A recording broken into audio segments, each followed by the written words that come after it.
دوستو آپ history of Kashmir دیکھ رہے ہیں جس کی یہ 33ویں قسط ہے۔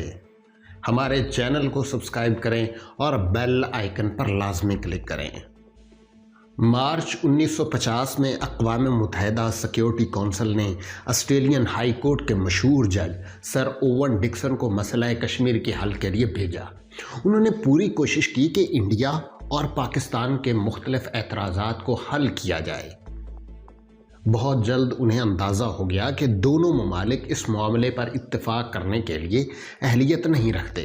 سب سے پہلا معاملہ پاکستان کا تمام علاقے کو خالی کر کے انڈیا کی تحویل میں دینا تھا۔ یہ پاکستان کے لیے ناقابل قبول تھا۔ اگلا مسئلہ یہ تھا کہ 3 الگ طرح کی انتظامیہ علاقے میں حکمران تھی۔ انڈین جموں کشمیر میں pro India National Conference, Pakistan Jammu Kashmir میں پرو پاکستان مسلم کانفرنس اور شمالی علاقہ جات میں پرو پاکستان منتظم۔ علاقے میں فوج بڑی تعداد میں تھی۔ اس کی موجودگی میں اتنے اہم ووٹ پر اثر انداز ہونا آسان نہیں تھا۔ یہ جنگ کا زون تھا۔ علاقہ دشوار گزار تھا۔ انتخابی فہرستیں موجود نہیں تھی۔ یہ سب حل کیا جا سکتا تھا۔ اس کے لیے وقت، پیسے، امن استحکام، باصلاحیت منتظمین کے علاوہ پاکستان اور انڈیا کے تعاون کی ضرورت تھی۔ پاکستان اور انڈیا تلخ حریف تھے اور کسی بھی چیز پر اتفاق نہیں کرتے تھے۔ ڈکسن نے نتیجہ اخذ کیا کہ پورے جموں کشمیر میں استصواب رائے کروانا غیر عملی ہے۔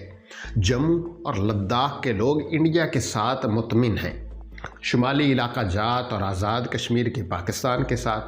صرف وادی کشمیر وہ علاقہ ہے جہاں پر معاملہ طے کیا جانا ہے۔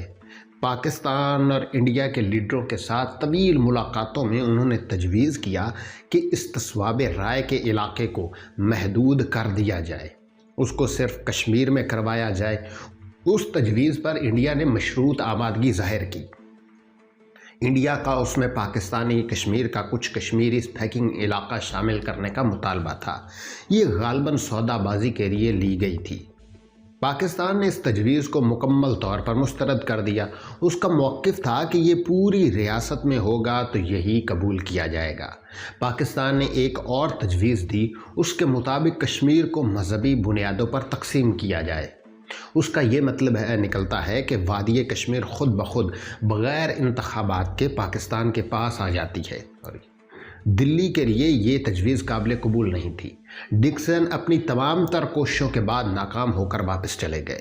انہوں نے اپنی رپورٹ اقوام متحدہ سیکیورٹی کونسل میں جمع کرائی، جس میں کہا گیا کہ بغیر ریاست کو تقسیم کیے اس کا حل نہیں نکالا جا سکتا۔ ڈکسن کی تجویز پہلی بار کسی کی بھی دی گئی تجویز تھی جس میں ریاست کو تقسیم کرنے کے خیال کی بات کی گئی تھی۔ اس خیال پر پاکستان اور انڈیا دونوں نے اتفاق کیا تھا، تاہم دونوں اس کے طریقہ کار پر اتفاق نہ کر سکے۔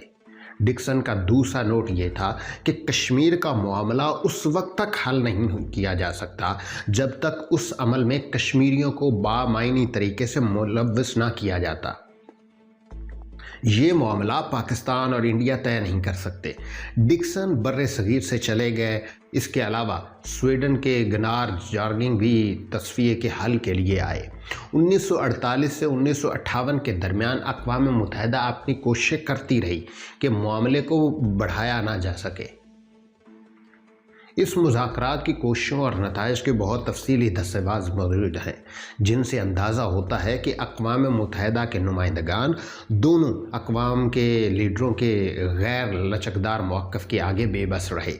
ابتدائی برسوں میں بھارت استصواب رائے کے لیے تیار تھا۔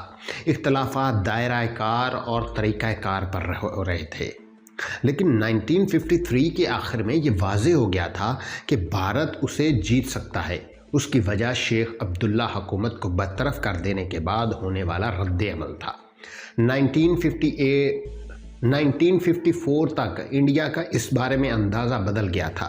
جموں کشمیر اسمبلی میں بخشی غلام محمد کی حکومت نے متفقہ قرارداد منظور کی، جس میں مہاراجہ کے اتفاق کو توسیع دی گئی۔